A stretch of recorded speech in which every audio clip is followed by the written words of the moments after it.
heard a lot of people say, like, I can't wait for this new world. I can't wait for the fifth Right. dimension. When will things shift? And, I have those moments where I want to escape as well, all the time, especially the first 10, 15 years even of my awakening process. Like, I just was like, this sucks. They've like controlled it. And in the last 3 years, I'm not even to get into that conversation, what happened there, and I was just like, really wanted to escape. And now I'm focusing on something else, which is sitting with the discomfort of the feeling to want to escape. Right. And observing it and observing that feeling and being like, it's okay to feel that way. And then you don't have to be like pouring out with gratitude for the darkness and what they've done. But the realization is that in this world of amnesia, where we don't remember our divinity, where we don't remember our connection to source, and even those that do are using their imagination to do that, there's not always that sense of knowing, and we still fluctuate in and out of that knowing. The best way to remember how it is to be connected and in the light is to experience the polar opposite. You got to accentuate the positive. Wow, I feel good. A little bit of feel good goes a long way. You're listening to Gaur and Swain, teacher of deliberate creation, accentuating the positive, showing you a way to a better life. Accentuating the positive, it's not just fad, it's sanity. Who in their right mind would accentuate anything else? If you feel like that's what you want to do. Hello, and welcome to another show, Accentuating the Positive with Gaur and Swain. So great to be with you all again. And look who's in the house today, Neil Gaur from Portal to Ascension. Hey, Neil, welcome to the show. Thank you, Karen. It's good to be here with you.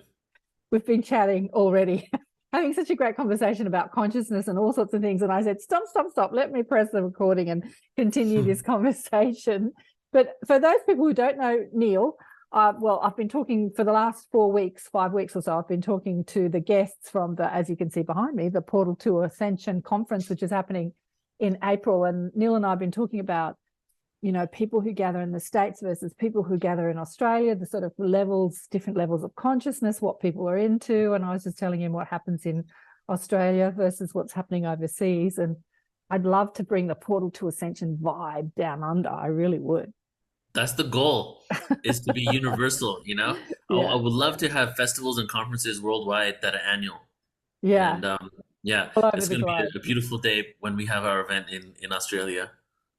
It will be. But I just don't know if the Australians, if there's anyway, it's been so fascinating. Let me just tell people a little bit about you who don't know. I've had Neil on the show before. We've discussed what he's up to. Neil is a philosopher, historian, researcher, and spoken word artist, and the founder of Portal to Ascension, which is a conscious event production company hosting a wide range of presenters on a variety of topics such as the origins of humanity, the existence of extraterrestrial life, exposing hidden truths, and the exploration of spirituality and the nature of reality. He's created over 3,000 fully produced events, tours, webinar, online events, and retreats. Portal to Ascension has worked with around 2,000 researchers, spiritualists, scientists, conscious explorers, teachers, and experiencers. It's been a journey. It's been a big journey. Lots more people in the US than down under. And I have to say, per capita, I think that Australia on a whole is probably a more ascended or enlightened country, but we're a very small population, like, I don't know, between 26 to 28 million people, which is nothing, right? But so there are a lot more people awake, but the level of consciousness is different to the States. I think that having podcast for years, that there's probably a higher level of consciousness in the States. And I think that you're bringing those people together in this conference, really, because I've been speaking to people for over 25 years, showcasing New World teachers, first in events and then online for about 13, 14 years. And the level of consciousness, the level of teachers that you've got coming to this Ascension conference is exponential, really exponential. But I don't know if the masses are, at that level yet. Definitely, maybe not the masses in Australia for sure. How are you finding getting people along to the conference? Is it booking out fast, or what's going on? All right. Well, to get into the logistics of how the event's doing, honestly, I wish we had more people showing up right now. Right? Yeah. It's doing well. It's not going as fast as I plan for it to be, right? This is our first time doing live event in 2.5 years, in 2.5 years. We were doing a good 10 to 12 live events and retreats and stuff before that, before COVID. And now we're kind of resetting. A lot of people have told me, because let's just get into the word ascension, for example. Some people have said, why don't you call it something else? Right. That something more descriptive, because as you just kind of pointed out, that the word ascension, a lot of people aren't really in alignment with even what that means, right? Right. They might be living a spiritual life. They might be doing breath work. They might be just feeling more connected during the day. But whether there is an end result to the work that they're doing, if there is a place that we're moving towards, maybe isn't a part of that conversation.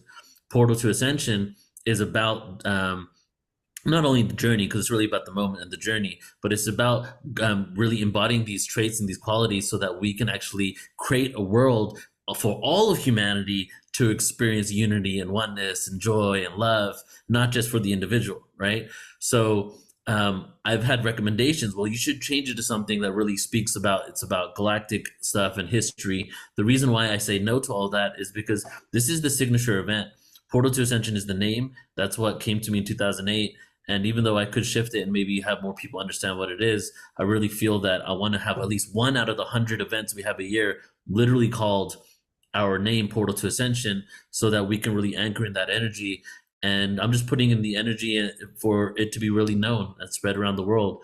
And then hopefully within the next few years, we can take this, conference and travel around the world doing Portal to Ascension conference, Australia.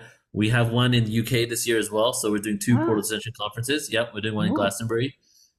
So to answer your question more concisely about, is it filling up? We got a good amount of people there, but we could still fit quite a lot more. So we'd love for everybody to come out, because this is like, it's beyond just an event with education. This is a remembrance, a celebration, a connection opportunity, a network opportunity. This is where we get to share and come together in numbers in order to amplify the awareness that we're experiencing and really send it out into the cosmos. So the way we have this whole event structured isn't just like a standard conference. It's literally like a ceremony. It's a 3-day ceremony in the guise of a conference. Even when you come into the door, we're gonna have saging and kopal as you enter the conference room, and we're going to start it out with an opening ceremony. So it's like we're all coming there to have an initiation through the awareness that is shared, for us to basically go out into the world after this and be the beacons of this information to the rest of the planet. Yeah, wow. I really see that. I really see that it is a connecting event. I mean, teachers with students and students with teachers, and galactic family and soul family. I think that when you go to an event to gain information or perspective or, wisdom, it's more about that connection opportunity, especially when you're doing it, a live event rather than online events, that really finding people, like finding your tribe. So what is the word that's interesting that you were talking about, the word ascension? Because I was thinking, what will I ask Neil? And I thought to myself, I'll ask him what he thinks ascension means. Like, what do you think ascension means to people in general? Well, first I'll start out with my history of my connection to the word ascension. So when I woke up in 2001 and I was, getting into ancient scriptures and realizing that some of these ancient scriptures had a calendar, a galactic calendar, including the Maya civilization, ancient China, Chinese one, India, Kabbalistic system, and it was a 26,000 year cycle. So as I started learning about these ancient civilizations, I was realizing that these cultures were also talking about a rise and a fall of civilization. And this rise and fall not only was an advancement, and sometimes an advancement with technology, but the ultimate advancement was the advancement in consciousness, that we have been at levels of supreme connection, divine remembrance, remembering our past lives, remembering our connection to ETs, remembering who we truly are, remembering our powers, and then we lost it many, many times. So as I was learning the ancient history component, I was realizing that this cycle is an ascension and a descension, that we've been going through this evolutionary process for who knows how long. We're only talking currently about the last 26,000 years, in which Atlantis existed 13,000 years ago, but how long has this been going on? So as I started realizing that we've been going through this descension ascension process, I looked at the calendars and saw that we're actually at the cusp of the bottom of one of those ages, about to go through an ascending cycle, that we've spent 13,000 years of descension and we're about to go through an ascension.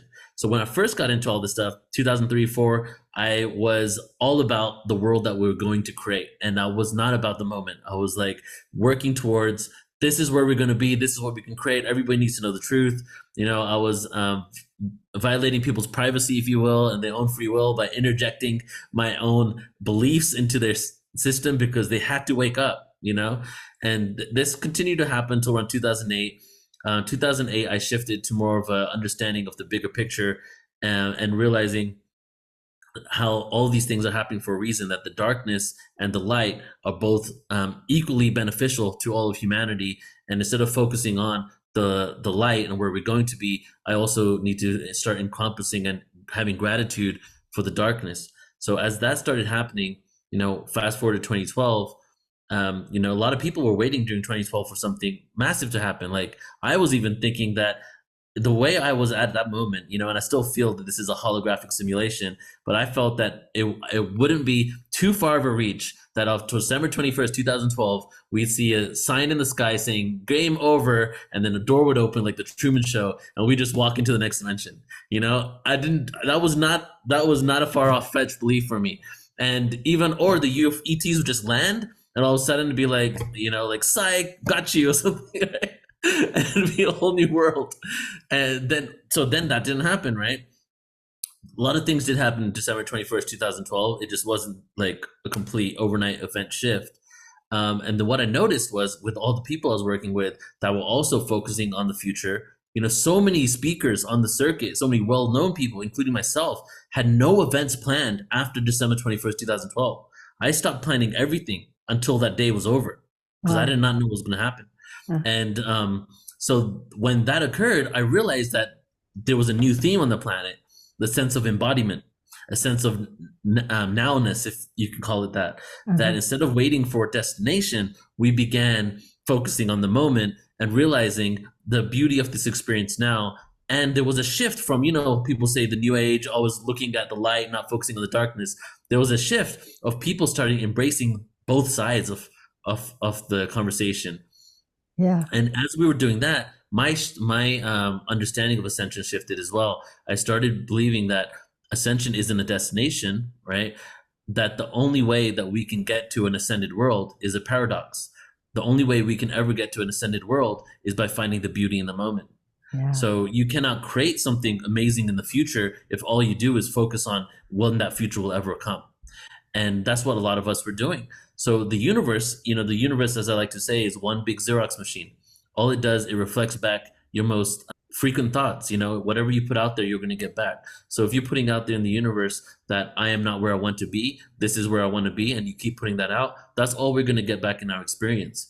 So now, Portal to Ascension, since then, I've really shifted in order to incorporate tools and techniques for us to feel that sense of embodiment, to really embrace this now moment. And when we see the beauty of everything around us, that's when I feel we can eventually hit critical mass, and we can actually inherit a world that is better for everyone.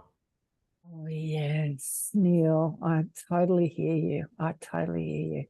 Yeah. And so we were talking about, just before I put the recording on, like, what are people in the spiritual community, conscious community into? And I was telling Neil that I'm having a meeting tonight at my house because we're going to put on a big festival in a year's time. Mm. And the festivals that we do here are more about kirtan and dancing and music and being conscious in those ways, but they're really not having that galactic conversation. And if they are, the gatherings are about, lights in the sky and look and proof and all that sort of thing. So it's kind of interesting. There's a split, whereas Portal to Ascension brings all this information together, and what does it all mean, and who we are as multidimensional beings. And I think this responsibility game is just what needs to be spread on the planet, because everybody, as you say, is in some future or another timeline. Like somebody said to me the other day, oh, just get me out of this timeline. I'm going to jump to another timeline where it's all beautiful. And they don't understand the importance in the contrast, like the lessons in the contrast, like why we're here. Like, we're here for this moment. We're here for all the crap that's going on in the world. We came exactly for that. Yeah. Right. Yeah. I've heard a lot of people say, like, I can't wait for this new world. I can't wait for this dimension. When will things shift?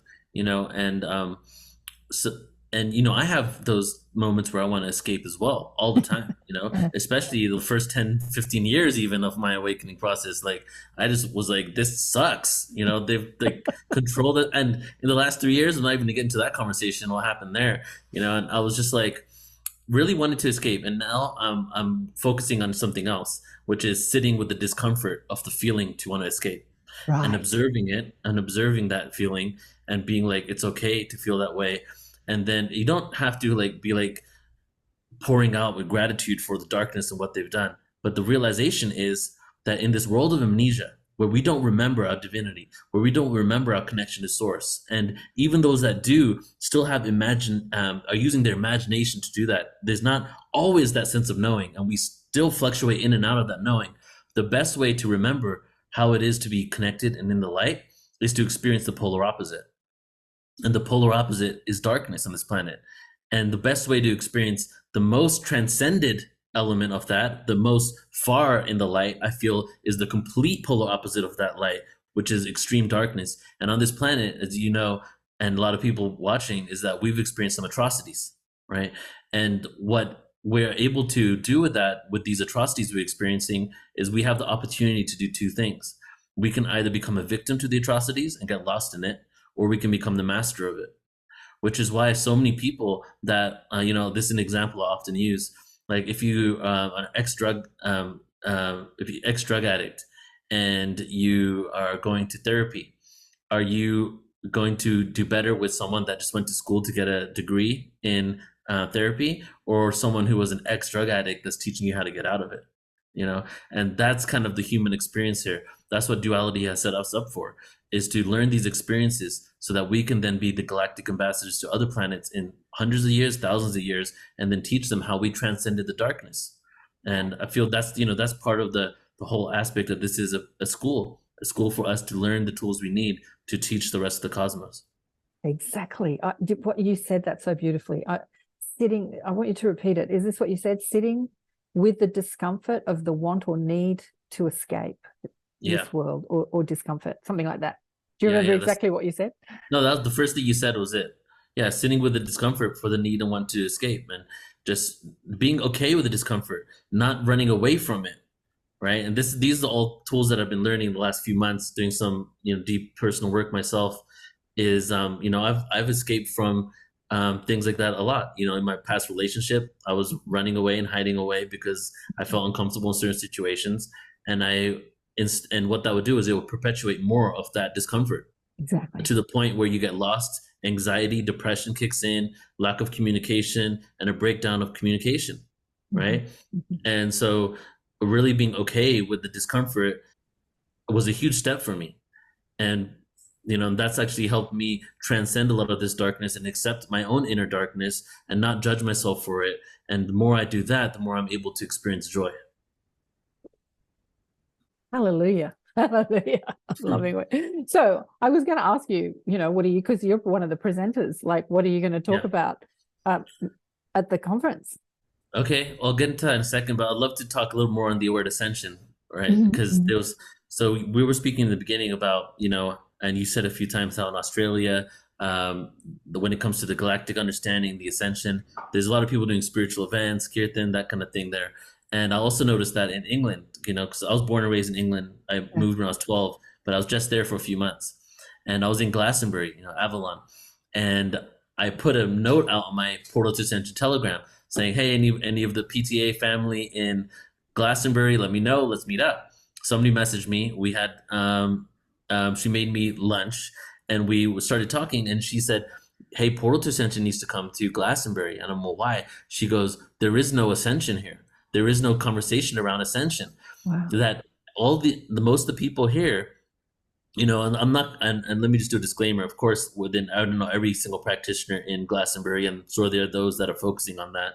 But a lot of the individuals there, their job is readings, psychic readings, intuition stuff. That's their job. Just like if you went to a regular job and clocked in 9 to 5, and they're not really focusing on what the result of all this work is going to be in our future, but this is what they're tapped into. And it's their exchange with the world is just doing these sessions for people. Right. Yeah. So she said, there is no actual funneling in to why we're doing this work going on there. And the Ascension is that umbrella, right? Why are we doing these works? Why is there Sedona around? Why are there all these practitioners doing these things on the streets here? Why is it becoming more and more common, right? Not just because you're into this and that's what you're doing because you love doing your job and I'm having fun doing this and this is how I'm going to live for the rest of my life. That's definitely okay. But ultimately, the reason why it's happening so often and there's so much going on is because we're moving into a planet where this is going to be the norm, where the supernatural isn't the natural, the paranormal is the normal. Yeah. So when she made me realize that it was just an industry and a business for the most part, where people, are into this stuff, but they're not really like focusing on the evolution of consciousness, right? And she said, Portal to Ascension needs to be here in Glastonbury. And that was the reason why I put the event on there. I asked her to find a venue and we did it. I wanted to bring that element there. And because I'm so in this world of Ascension, all these people, I don't even realize that some people into spirituality don't even know what the Ascension is. Yeah. So how was that event? When did you put that on in the UK? Well, that's in August. That's coming up. Oh, it's coming up. It's so funny because I had my daughter staying with me, and she said, "Can I have a friend come and stay?" Who she met up at Fraser Island, which is an island off the Queensland coast. I don't know if you know the geography. Anyway, so she grew up in Glastonbury under the tour, right? She grew up. So she's like 35, and her parents were like hippie parents into like, I said, tell me about your father. I said, oh God, I'd like to meet him. He sounds just like me. And she's a marine biologist. And she was talking about how people think about all the conscious people in Glastonbury and I don't know, she grew up kind of skeptical about it all. Like she's sort of into it. She's into the principles. So she's into saving the planet and being there for the oceans. She's a marine biologist. But she still thinks it's kind of woo-woo, even though her father is exactly like, it was such an interesting conversation with her growing up in Glastonbury. She was just here like a few days ago. That's so interesting. Yeah, it's very woo-woo for people, which is why I love to bring in the science, because this is exactly. There's so much validation at this point. I feel like anything that we've had on our platform, which are thousands of topics, if you give me enough time to sit with someone, I could prove it through science and documents that this is real. And just when it comes to the UFOs and the ET phenomena, I mean, there's just too many government disclosed documents that are just mind-blowing, including a government document of a crashed UFO in upstate New York in the 50s that had hieroglyphs on it, that every time the agent would actually touch the UFO, the hieroglyphs would change to different hieroglyphs. That's on the freaking CIA's website, right? And that's just the border, like that's not even fully how out of this world these kind of documents get. And then plus the understanding that we're all quantum beings. That's my favorite thing to come to people that are skeptical with, is that we're vibratory beings. You and I, we're not physical matter. We're vibrating frequencies. Subatomic particles vibrate constantly. Subatomic particles don't just vibrate all the time. They're vibrating in and out of this reality. Okay? Yeah. What else does that? A hologram. It's a light fractal vibrating in and out of reality. Yeah. So and I have to be careful sometimes when I say the word hologram and that we're holograms, because some people feel that means we're inorganic and we're just like a robot. But it's a very advanced program that we're within, an organic structure. Ooh. So if that's the case, if what we're seeing right now, what we're perceiving is not what really exists, how could you doubt that there's anything else, that there might be something else going on out there? Like who's behind the controls? Yeah. And is there a way for us to be so aware of who we are that we can start rewriting our own program? That's if there was if there was like an underlying goal for Portal to Ascension, it's to make everybody realize they're all creators, that we can rewrite our program. And part of that might even be flying in space, might even be like this is levitation. Exactly. This is what the Galactics have a full understanding of, exactly what you're talking about. But let me ask you, have you ever spoken to Deepak Chopra? Have you ever had a conversation with him? You too? No, not one-on-one, no. Oh, you should. Why I say that is because 30 years ago, I went to see him speak in Australia in the Confrence Centre. He gets a big crowd. And he was talking about exactly what you were talking about, right? 30 years ago. But he stopped talking about it. You know what? Because people were walking out in droves. It was just totally over the head of people that were there. And I remember I took a girlfriend to see him because I'd read his spiritual laws and all that sort of Deepak stuff. And she just looked at me with these like, what the hell have you brought me to? But he was talking about the reality of Beam Me Up Scotty and that we're all holograms, and he was going for it. I've never seen him talk like that since. Not that I've seen every talk he's done, but be an interesting conversation between you two to talk 30 about years that. ago, huh? 30 years ago. Yeah, people weren't ready to know. I mean, like 5-6 years ago, when I was saying we're holograms, in conversations at dinner and with other conscious people that I'm in, hanging out with, people in this world, I would have some kickback too. And it's because people don't want to be considered AI. They don't want to be considered robots. They don't like the whole terminology that we are a computer program. Right. Or we are a virtual reality game. Yeah. And we are that, but we're infused with soul at the same time. It's like we're thinking that who we are is this flesh, this suit, like this is me, right? Instead of actually I'm the consciousness driving the flesh suit. I mean, that's exactly. We have to put the reality is on the consciousness and not on the matrix, matrix. But we see the matrix as real because that's the way we're set up. But what you're saying about putting the science behind it, that's what I loved about everyone that I spoke to.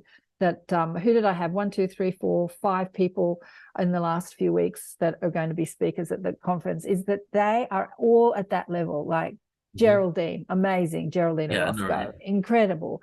And I loved my conversation with Lori-Ann Spanger because I'd never met her before. And she is just off the charts. And then Eric Rankin. So talking about science right there for sure. He was amazing. Ra of Earth. I'd found Ra on Instagram and I had reached out to him. I said, maybe I'd like to have you on the show. I wasn't too sure about him because his Instagram is sort of, I don't know, his Instagram is maybe just to attract attention and he's got a lot of followers. But I'm thinking, but having spoken to him, I just totally fell in love with Ra. He's so down to earth, really. And then my favorite was Adam Apollo, who's the man, right? He is the man. He's the one that's going to change it. He's the guy with the science and the technology that explains all this so-called woo-woo stuff and space travel and portals and, oh my God, Adam Apollo. Amazing. When I was with Adam here in Sedona, we're at a retreat together last few days. Just got to hang out with him a bit.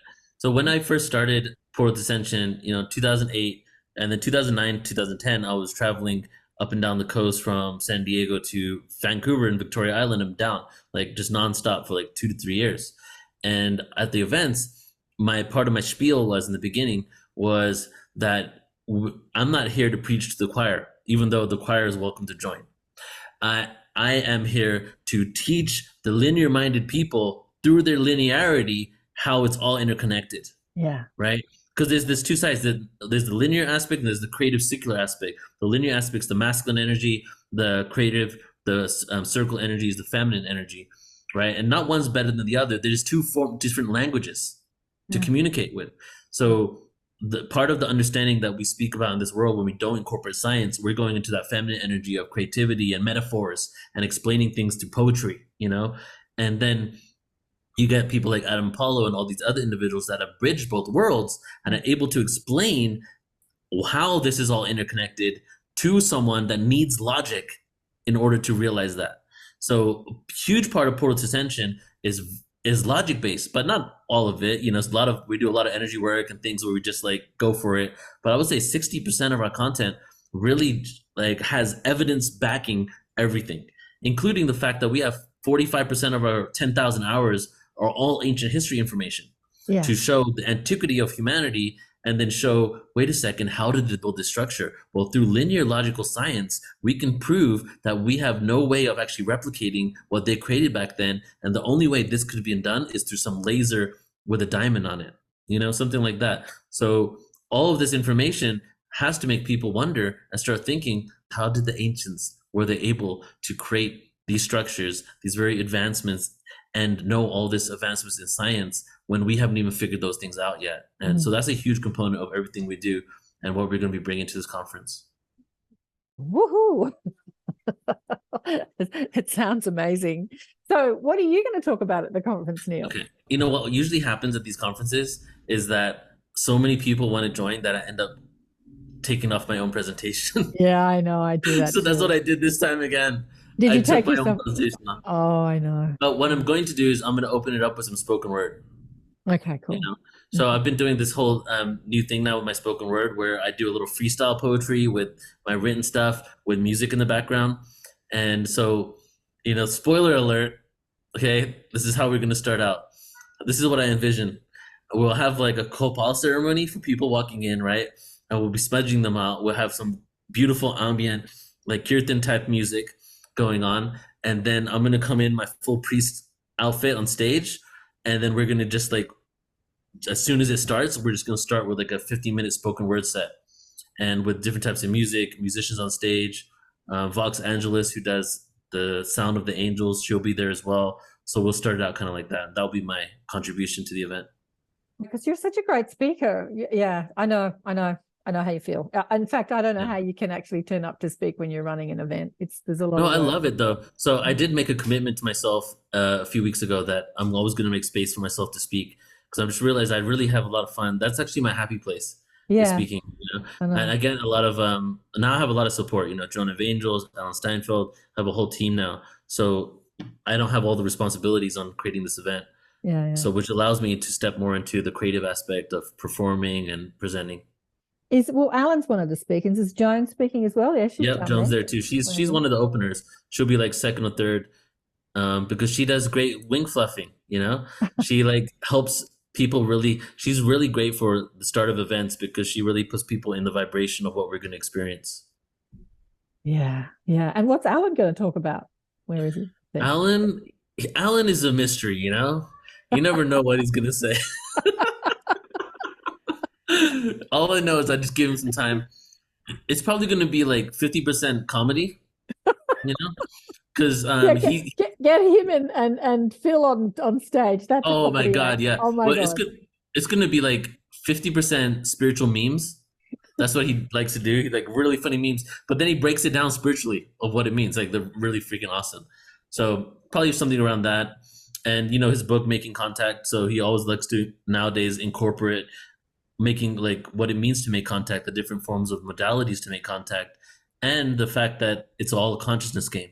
Contact and communication with these beings are through our consciousness. So I'm sure he's going to be incorporating that.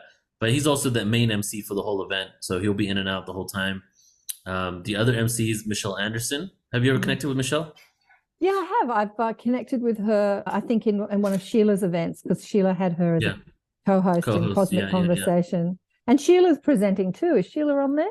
Sheila's presenting, yeah. So a little shout out to the sponsors. Sheila Seppi, Galactic Alliance is a sponsor. Jana Layden, Star Family Wisdom is a sponsor. And Tangela from Soul Search also sponsors. So we got the 3 sponsors there. So they'll be speaking as well, and they'll have their booth in the main room. Cool. What would you talk about if you were going to talk? What was your speech going to be about? My favorite topic actually nowadays to speak about is Pythagoras. Because I did a 4-hour expose on his life, a year of research on his life. And because I did a lot of Confrence, I've been to a lot of events, I've seen thousands of presentations, I've hosted thousands of presentations. So the Pythagoras has been mentioned quite a lot by a lot of people. And I don't know if you've ever heard him being mentioned in any conferences or presentations. Not really. Well, there's a few reasons why he is. Well, the chakra system and the frequencies of the chakras are based on the Pythagorean scale. He came up with those frequencies. The tuning forks that we use in sound healing baths are based on the Pythagorean scale. He came up with those tones, right? The chakra bowls are also based on his scale and frequency, the hertz of it, right? So the understanding is that Pythagoras was not actually looking to discover geometry, right? Because that's what we know him as, the discoverer of geometry. He was actually looking for, and this is like a somewhat of a quote of him, because there are no exact quotes taken from him, only his students basically spoke about him, was that he was looking for the frequency of God. That's why he started doing the work. Wow. He realized that all things are vibration, and that through exploring frequency, that maybe we can find what hertz vibration is the vibration where you can communicate with the gods. Right? He was the only vegan in Greece at the time. People didn't get him. He believed in reincarnation. No one else believed in reincarnation in Greece. He even went up to a guy that was beating his dog and pushed the guy on the ground and said, "Don't do that. That guy was my friend in my past life." So like, that's just the beginning of it. So the presentation really goes deep into who he was. Even I have a whole 30 minutes on why he was vegetarian, and the esoteric wisdom within that 30 minutes is profound. And, so that's my favorite presentation to do. So whenever I get an opportunity, like at Conscious Life Expo, I just did one on Pythagoras, and it was pretty good turnout there. That's something I love to really incorporate because it's just fun, But my other one, yeah, go ahead. Maybe you were Pythagoras. I never thought of that before. How long ago did he live? You're going to give me a big head right now. What's that? How long ago was Pythagoras on the planet? 300 BC. 300 BC, wow. Yeah. So that's also a trip because actually Pythagoras' awareness is what the Knights Templar and the Masonic order took in order to exert control of the world. So all the secret societies and all the information and how structures were created, even how bridges were created, and and the secrets of the secret societies was Pythagorean's awareness. Pythagoras was very anti-elitism. He didn't like dictators. He tried to bring them down. But when he died, those same dictators that he was trying to bring down took his information and hid it in vaults and basically used it for themselves. And they became the ones that were able to build infrastructure in the world. Because they were able to build infrastructure with the money that they had, they exerted control over everybody and started enslaving the population. So Pythagoras actually moved from Greece to Italy. And then he died. And what happened 100 years after he died? The Roman Empire began, right? Wow. His information was taken by the Roman Empire, taken to the Vatican, and they used his awareness to basically exert control over the entire world. So there's a lot of profound pieces of information in regards to his life. Well, it would explain your passion, because you think about it. Yeah. In each life, even though there's like a thread of what we're doing, because like the guides have said to me, and other teachers have said this too, that when we insert ourselves into the earth experience, we don't do it in a linear fashion. Like I live a life, I die, I regroup, I come back. We do it all at once. So we come in with an intention, and then we live out this intention in many different guises throughout all time and space. So it makes sense that your passion, so your intention is to raise consciousness as it was, in other lifetimes. And, when I look at myself, I've been a man more than a woman. And I've been a heretic of the church, and I've also been a monk inside the church, and burnt as a witch, and all these sort of things. But the whole time there was an intention to raise consciousness, but just playing out in different scenarios. Yes. And if you look at the passion behind what you're doing with Portal to Ascension, it makes sense that Pythagoras was definitely one of your past lives, or connected to. Never even thought of that before. Yeah, I've done past life regressions, but I've only seen myself on ET lives. Oh, really? Yeah. Well, Pythagoras sounds like he was a total ET here on Earth, especially if you're in, that movie, My Big Fat Greek Wedding, and she marries a vegetarian, and she says to the auntie who's Greek, he's vegetarian. And she goes, what do you mean he's vegetarian? No meat, don't worry, I serve you lamb. As if lamb was, I remember that. like to the Greek, sort of like meat is a staple to all of it. Right. And to be back then not eating meat, I mean, it's just wild. The fact that exactly. That he, and just one more thing about him. So in the end of that presentation, I have a few slides that show how it says, was Pythagoras Jesus? Wow. Because his life and all the things that we said about Jesus' life were actually said about Pythagoras 300 years before. Wow. He was known to, they believed he was born with a virgin birth. His father was Apollo, right? The sun god. And he was known to bilocate. He was known to walk on water. The list of all Jesus's qualities were Pythagoras's, but Pythagoras, we have documented evidence that he existed. So not to say that Jesus didn't exist, but my now evolved theory on Jesus is that a lot of the stories of his life were adopted from other people, and many of those stories about him weren't actually about him. A good example is that there was a pope in the 1400s that was a brutal, incestuous, barbaric pope that basically left the church to do brutal things. He was the one that actually changed the look of Jesus and started incorporating his life story into Jesus' story. So before the 1400s, Jesus' story was completely different. This is documented. You could do a little research. Even the image of him, his face, all the stuff, his beard was actually a mimic of this individual from the 1400s.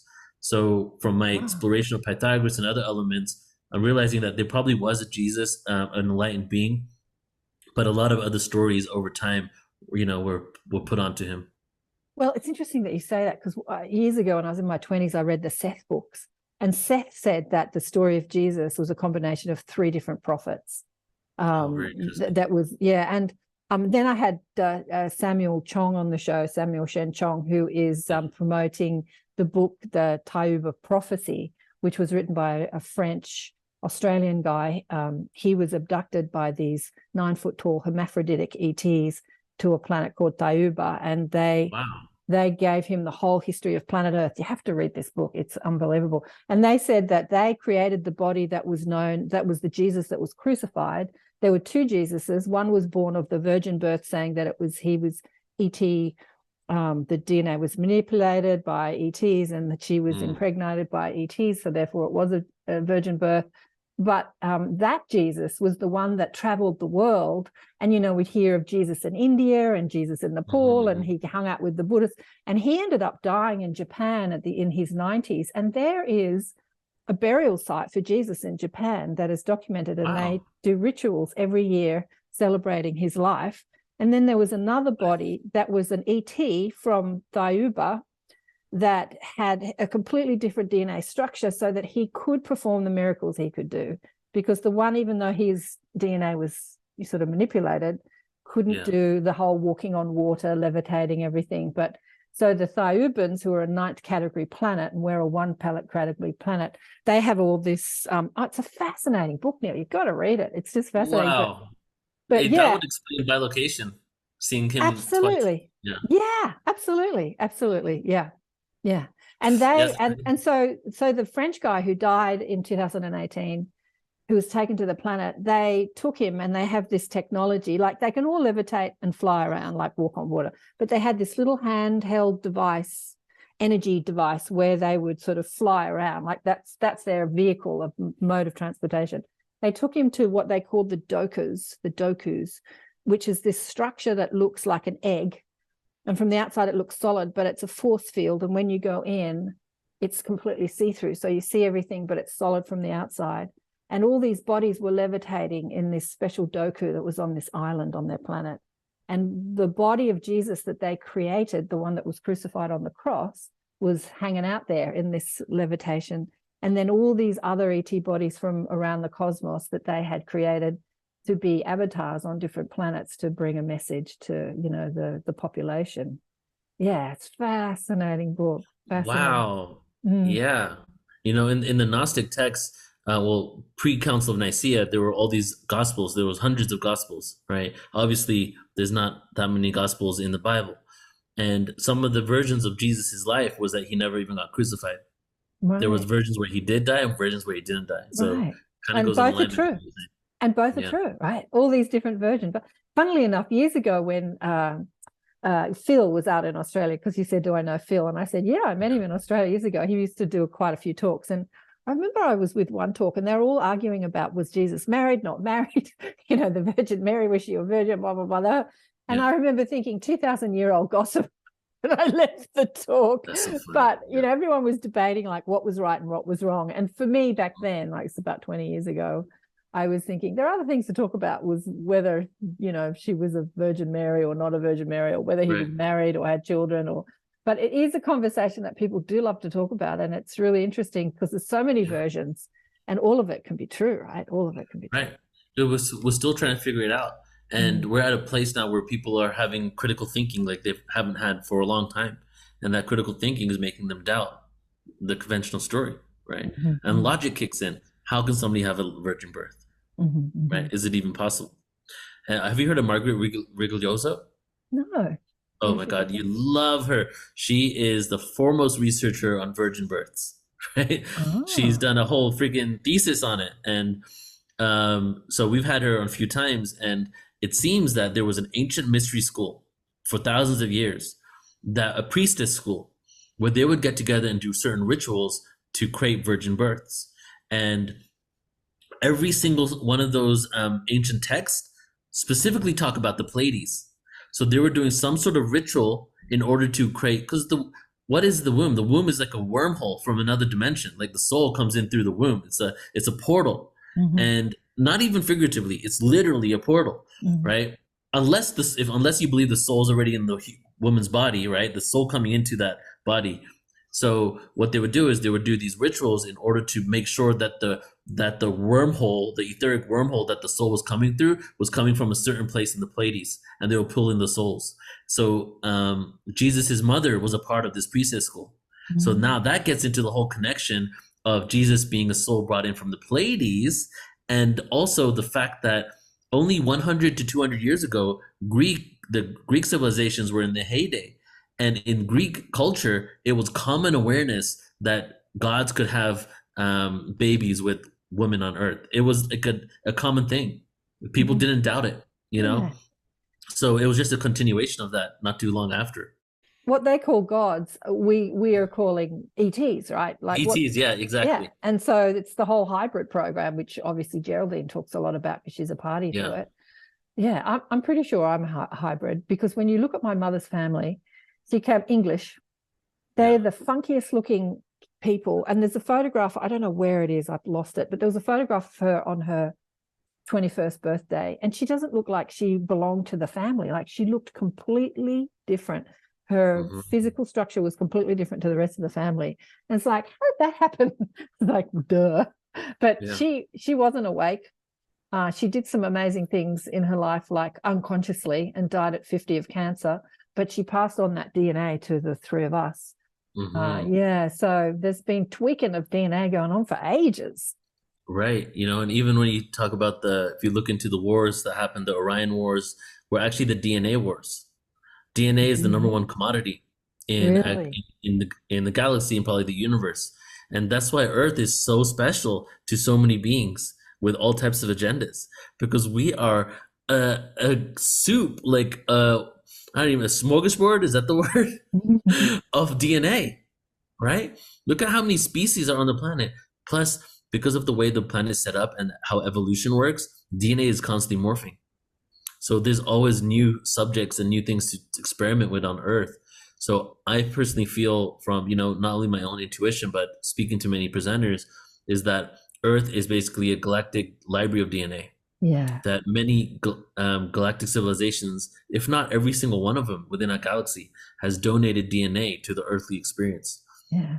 And it's almost like a test of speciesism. How can we all, like, racism/speciesism? It's a place where all these beings, all these different types of animals, insects, fish, have all come into this planet. And I feel our eventual goal is to see how we can all live in harmony with each other without trying to kill each other and be at peace, right? Yeah. And that has to do with maybe the great experiment of, let's donate DNA to this earthly experience. Let's see these beings flourish that are connected to us through ancestry, and let's see if they can end up figuring out how to live together in peace. The great experiment.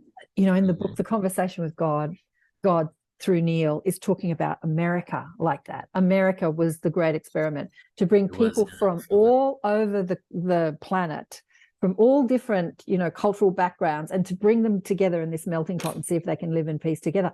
Australia is the same deal, you know. Unfortunately, well, when I say unfortunately, but God wasn't talking about Australia through Neil then, I guess, because Neil was an American, but it's the same deal. You know, we've got these cultures from all over the place that come together on this new land, and can we live together? So it talks in the Taiva prophecy where we came from, the different planets, and it says that the yellow people, he calls them the yellow people, and the brown people were the in which book? People. In the Taiva prophecy, that book I was telling you about, by the French-Australian guy, Michel Desmarquet was his name. Like, he didn't channel it. He went there and experienced it and was shown this stuff from these ETs, and then he wrote it all down as a book. And he did that in the 80s, the late 80s, and he was trying to promote it in the 90s, and he just got so exhausted from being called crazy, woo-woo, you know, and that he retired to Vietnam and became reclusive and said, I don't want anyone contacting me.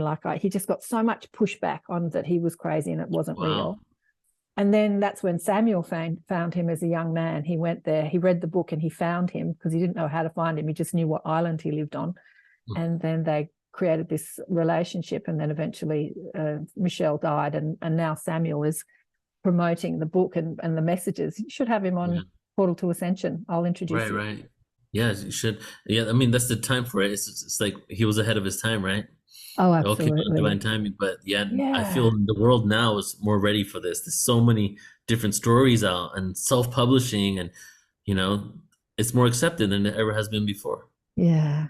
Yeah, exactly. Mhm. Now is the time. Portal to Ascension. Well, I hope people will get along to I would love to be there, but as I said to pretty much every person that I had on the show, that is one of the speakers, I'm not yet allowed into your country. I think that'll change, but I'm still not allowed into your I know, right? country. But I just think that what you've gathered, the people that you've gathered, are the most incredible bunch of people, really. It's just amazing. It will be an exponentially high consciousness event, really. Just Oh amazing. yeah. Mm. The amount of information, education, remembrance, spiritual awareness tools that we're going to share in a palatable way, where we're having fun at the same time, is just Yeah, unprecedented, right? And it really is, like I put on that trailer, the most epic event we've ever created. I Out think of so. thousands of thousands Yeah. of events, and it's because the amount of energy, love, intention, and individuals that are involved in this event, you Uh-huh. know, is beyond most of our other events, especially our online ones. It takes a couple of us to produce it. There's so much intention going into this, from even meetings beforehand. We've met up. We've even had meetings with the vendors where we meditated together. Mhm. We've had volunteer and staff meetings where we got to know each other. We had speaker meeting where we did a ceremony together with all the presenters that could make it beforehand in order to set our collective intention for what we're creating. Right? Mm. These are things that normally you don't see at conferences. So we're all really synergizing our energy. We're not coming there as individuals to present. We're coming there as individuals to create a collective awareness. We're This is bringing the both. difference. Right, This is the exactly. difference, because I've been involved in many conferences and put on conferences, and yeah, most people, even when they're spiritually unconscious, they come, they do their work. It's like, I'm here, it's about me, it's about some of my books and some of my courses, and they don't sort of connect with the rest of the people, like, yeah, nice to meet you, and off they go. Whereas I see that the people, the consciousness of the people here is that complete collective consciousness. Like, we are in, it's not about me and how good I am and what an amazing speaker I am. It's, we're in this together. I'm a part of the team that are, bringing this ascension into fruition. Yeah, and Yeah, that's the exactly. difference. That's the difference that I see. Yeah, hmm amazing. And, Like, and with that intention, I've never been this intentional with any event I've ever created. mhm. Right? I've realized I've just taken on I've seen the way things have been done with a lot of events, and I've taken what I think works, and I've really put it all in this event. So it's yet to be seen what's going to be created from this, but whatever it's going to be, I know it's going to be profound and very impactful. And if anything, it's going to be a lot of love there, and we're just going to have a great time together as we learn, as we learn Yeah, and as we remember. yeah, exactly. hmm Oh, darling one. Well, as I say, I wish I could be there, but I look forward to Portal to Ascension Down Under one day. One day, That's the one day. perfect name for it. Portal to Ascension Down Under. Oh my God. You just created the name. Well, Down Under also incorporates New Zealand too, but New Zealand's an even smaller population. But if it's a really amazing event, people do fly across from New Zealand. Yeah. We'll invite the New Zealanders. We'll invite the New Zealanders. And of course, we're close to Asia. That's why we have so much kirtan and sort of Indian philosophy, like Ah, yoga. Like, the whole Indian thing explodes down under because we're so close to India and Asia. And yeah, I it's can't really, wait to explore that area. yeah. So, Yeah. our Sedona type area is classically the Byron area. Like the Okay. Byron Bay itself, the little town, is a tourist town. It has lots Yeah. of vegan restaurants and, crystal shops and stuff like that. But it's that Okay. whole area, I don't know, 50 kilometers surrounding it, that attracts the light workers and the galactic people. Like 20 years ago, Mhm. we were putting on higher self balls and dressing up as our galactic selves. And Oh, wow. yeah, it was really cool. It was really fun. But what's happening now is there are little communities. Like, a friend of mine was living in a little country town down in Victoria that again was Yeah. attracting all the light workers into one area. So there are these little communities popping up all over Australia now, Right. where sort of conscious tribe are kind of living together. And yeah, it's Oh, really? interesting. So it's probably the perfect time to really go down there and be a part of it. The Yeah, awakening I is guess so. I haven't full put on, as I throttle. said, it's been 10 years since I put on an event, and But I do know people, friends of mine moved out of Sydney during COVID and moved to Lord Howe Island, and they've got an event called Cosmic Consciousness that they're putting on. Oh, wow. And then there's another guy up in Queensland that puts on the Paradigm Shift Conference. Okay. And as I say, there's the UFO conference. I can't remember what it's called now, which is in Sydney, that does talks. They don't do festivals; they just do talks. Okay. But yeah, obviously, with the last few years, a lot of people didn't put on any events because they couldn't. It's happening though. Yeah. You know, my dream is to come to any country I want to do an event at, do the event, and then have it there every single year. Yeah. And then have a team so I don't have to be there every year. Exactly. You know, like I'm going to do UK again next year, and then I'm not going to be there the next year.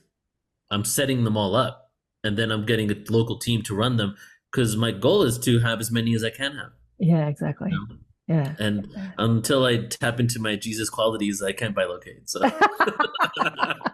maybe you can. I used to be a part of a group called the Academy of Light, and we put on events every Monday night. Yeah. And it started expanding. And we had this roundtable conference, and I saw this network of light centers all across the world. When you have actually the Core Nexus has it, like on Adam's Core Nexus website, he has that picture of like light sort of connecting cities all over the world. Like when you look at an airplane, they do that sort of thing, an airplane route. Right. And I saw that light centers connected. This was how many years ago? This is 20 years ago. Light centers connected all over the world, where speakers, a bit like a musician, could come, could do a speaking circuit, and they could connect to these light centers all over the world and do a speaking circuit across the world. Yes. Yeah. So I see that as happening. Yeah. This is not just a fad. This is the new world. This is what it's going to be like. And the systems, institutions are all coming online right now. Well, they have to. I mean, and it's not being taught in our education system. So it's up to us to create the education, really, with conferences and talks and online events. I mean, podcasting is the way people are getting that ascension. Like I get emails every day saying, I've been watching you because I've been doing it so long. I've been watching you for 10 years and you've really changed my life. Like by watching different podcasts and hearing different stories. And that's the way where the education's happening instead of through our normal, educational systems like universities and schools. So exactly. Yeah. Well, honey, it's been great to connect with you, and good luck with it.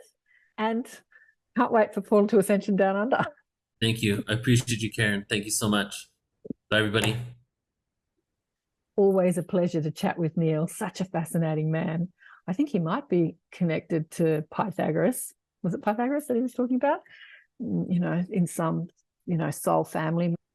Yeah. All right.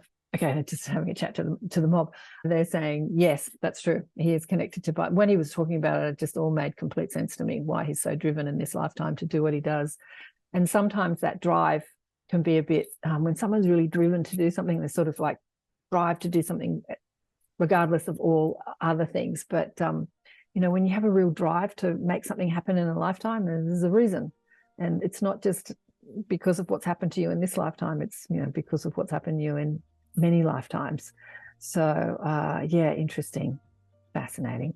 Well, it will be a great conference. Look at all these talking heads. I think he said he was going to introduce me to John. I was going to have a chat with John maybe next week because somebody else rescheduled or cancelled next week. But amazing. I met Phil Gruber years ago in Sydney, Australia. And I tell you who's another one that's really interesting. Robert Edward Grant. He's really interesting. And Barbara, unfortunately, Barbara's not doing too well at the moment, so I think she's not going to be a part of the conference. She was supposed to turn up for a show, and she had some health issues that she's dealing with at the moment. So let's all send Barbara lots of love and prayers. Yeah, beautiful Barbara Lamb. Yeah. All right, I'm going to go. I'm not going to say too much more. It was just such a joy to speak with Neil. As I said to Neil, I've got things to do because I've got a big meeting happening here tonight. Who's coming up in the Inner Sanctum? Francis Key is coming up in the Inner Sanctum next month in April. And I'm on this weekend. If you want to meet me and join the Inner Sanctum this weekend, just go to my website, karenswain.com/inner sanctum, and there's a sign up form there, and I'll send you out an email with the link. to join us on Zoom. I don't always do them live. Well, I rarely do them live, and it's just me. It's just us on Zoom, sharing and talking, and I don't even record most of them, just so people can share freely, talk about what you're going through, and not worry about being on camera or worry about being recorded or whatever. It's just a nice support group, and where we share stories and talk about all this stuff. So I hope to see you this weekend, and remember to check out the book Awakened by Death if you haven't already. Love you big time. Bye for now.